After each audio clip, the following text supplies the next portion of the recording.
Third part. Vera and Dust were imprisoned in neighboring cells. Both had lost consciousness for reasons unknown, and the next thing they'd known, they were there. Though they didn't cause a ruckus like Cray, their situation was still just as hopeless. Since they woke up, 2 hours had passed during which they'd been powerless to do anything.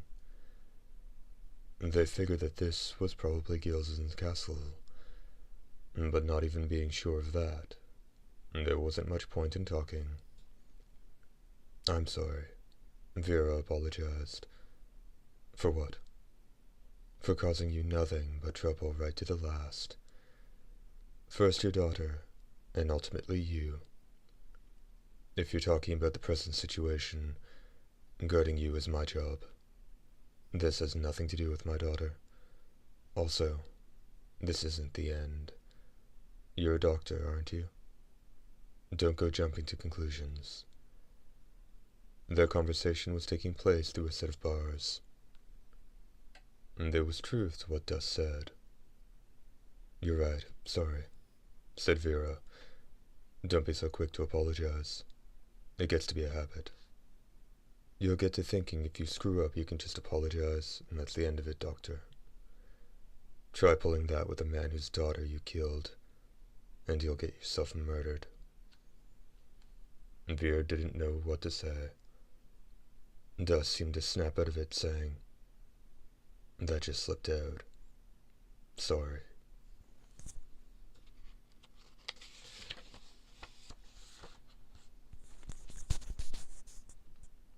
"It's okay." Vera smiled wryly. "But don't be so quick to apologize." Coughing once, Dust looked around and said, "Anyway, we've got to think of some way to escape." Essentially, these cells were the same as those where Lurie and Cray had been held, though the two of them had no way of knowing that.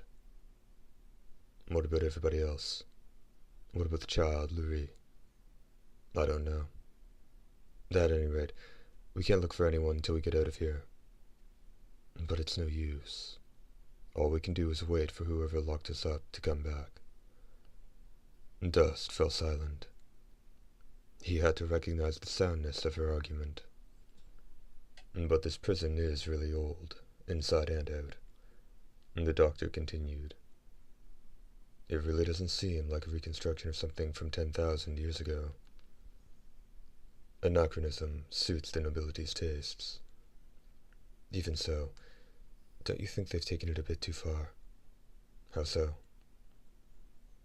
"Even the nobility's science wasn't the very best at the beginning, right? It would have progressed little by little, eventually reaching the level it's at now. Yet even for the worst noble of 10,000 years ago, doesn't this seem a bit much to do all of a sudden? I mean, all that time he's been sleeping deep in the earth." Now that you mention it, you've got a point there." Not one to put on airs, Dust tilted his head to one side. Apparently his motto was, "What you see is what you get." But to accept this theory in their present condition required a fairly broad mind. In the village archive of ancient texts there was a priest's diary that recorded Gilzen's activities. They ran it through a translation machine they picked up from a traveling merchant, but there was no mention of technology being this advanced. Of course, the translator was second-hand, so it might be on account of that. "In that case you mean—" Dust furrowed his brow, and after a brief silence continued.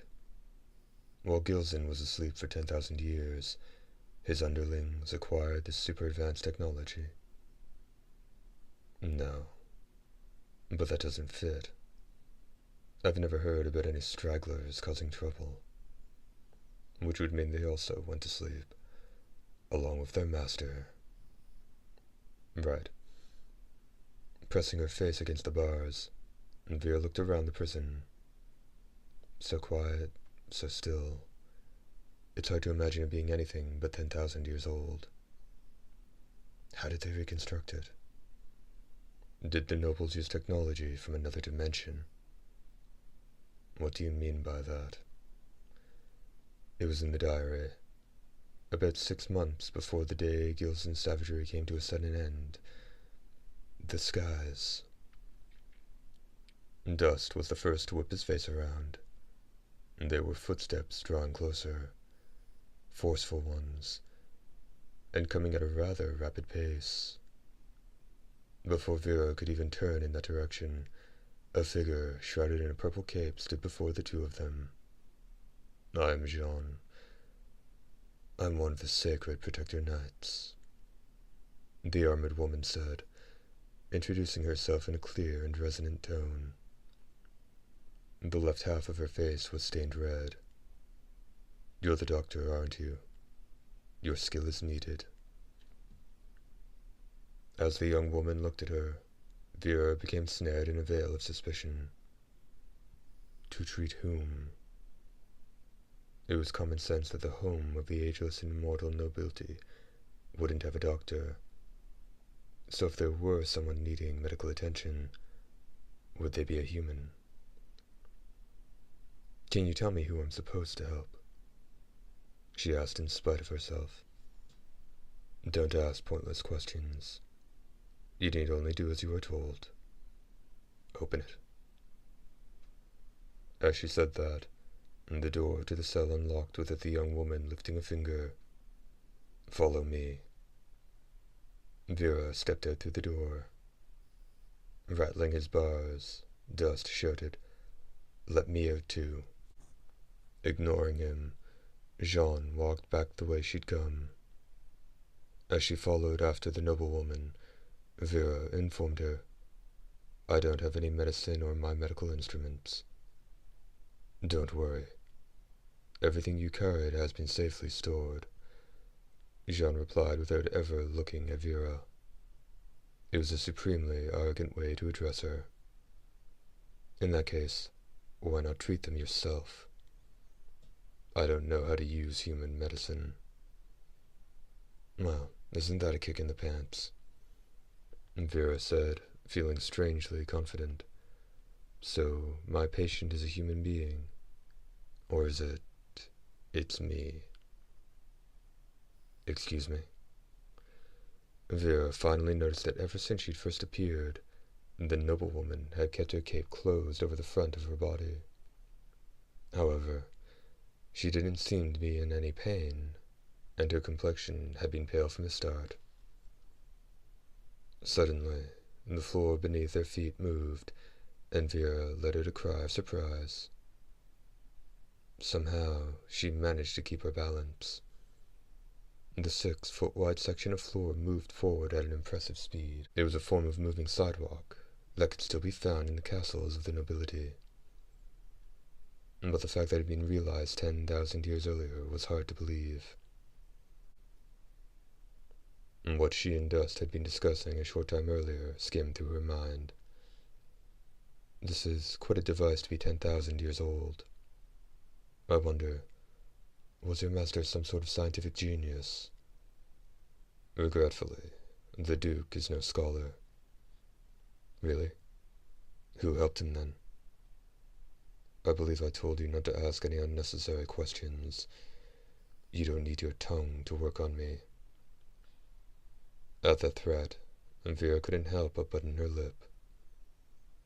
In the next few minutes, they turned untold corners, ascended a slope, and halted on a stone pathway. Before them lay a row of iron doors. As Jean approached, one of them opened without a sound. At the same time, she collapsed. Dashing over out of pure reflex, Vera asked, "Where are you hurt? Forget that for the moment. Can you stand?" Bracing one hand against the floor, Jean tried to lift herself, but swiftly sank again. Vera guessed she wouldn't be able to move the woman. "Lie down. Where's the trouble?" The young woman managed to lie flat on her back. Her resolute bearing up to their arrival had been the result of great self-denial. "You nobles don't make it easy, do you? Open your cape. The problem was undoubtedly beneath it. The instant she saw the left side of the woman's chest, Vera had the wind knocked right out of her. The heavy chest plate had been split diagonally, and fresh blood stained the woman's upper body. "D?"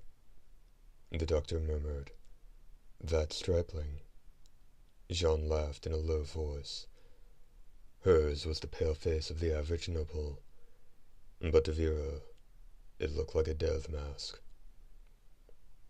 This was a punishment from the Duke. When you've been cut by the master, the wound won't close until his anger has subsided. That's just insanity. Nobles are ageless and immortal, meaning you could remain in pain forever. Jean donned an odd expression. "Does that bother you? I should think a human would rejoice at the thought of a noble in pain. Not when it's my patient. I'm a doctor, you know." Vera tried to remove the woman's chest plate, but couldn't even understand how to work the clasps. "I can't do anything for you here. Is my medicine in this room?" "Yes, it is." "And this armor, can you get it off?" Jean gave a small nod and reached for the armor with her left hand. Her painfully slow movement spoke volumes about the depth of her wound. "Hold on," Vera said, getting back up and turning toward the door. Heavy footsteps, and what sounded like voices had rung out behind her. "What?" Only the astonished Jean, down on the floor, turned to look, as Vera was paralyzed. 15 feet behind the doctor, a shadowy figure stood at the other end of the corridor. In its right hand it carried a long spear, and when a fist that looked like a mass of intertwined wires twisted in the opposite direction, the weapon grew another 6 feet in length. "But when did you get out?" The object of Jean's grown query stood almost 6 feet 8 inches, and was covered by a tangle of silvery gray wires. Although generally human in appearance, there was one difference. This thing had 4 arms. On its back it had something resembling a crossbow, and there was a long sword on its right hip, and on the left hip was a weapon that could only be a pistol, with a grip mounted on the front. Its head and neck were covered by a domed mask. Perhaps it was this mask that lent the creature its inhuman sense of menace. There wasn't a single bump or recess on it. Apparently its mask was responsible for sight, hearing, and the other senses. Jean groaned. "Get back." The figure didn't move. This mysterious warrior, who would not follow a noble's commands in a castle of the nobility, was a creature from another world. Its spear pointed at Jean. Jean twisted herself around. Her right hand moved toward the sword on her hip. Her movements felt like those of a tortoise with a million miles of road before it. The figure didn't even move its hand, but the spear flashed out to pierce Jean. It seemed that certain death would result. Black stars winked in the young woman's face, her pupils. Pulling herself up, she grabbed the sword at her side without hesitation, and headed for the door. "Better now, are you?" a hoarse voice said with admiration. Jean knew the masked figure grinned, even though she couldn't see its expression. The deadly spear stretched, and then it stopped. The shadowy figure turned and looked. It faced the opposite direction from which the 2 women had come.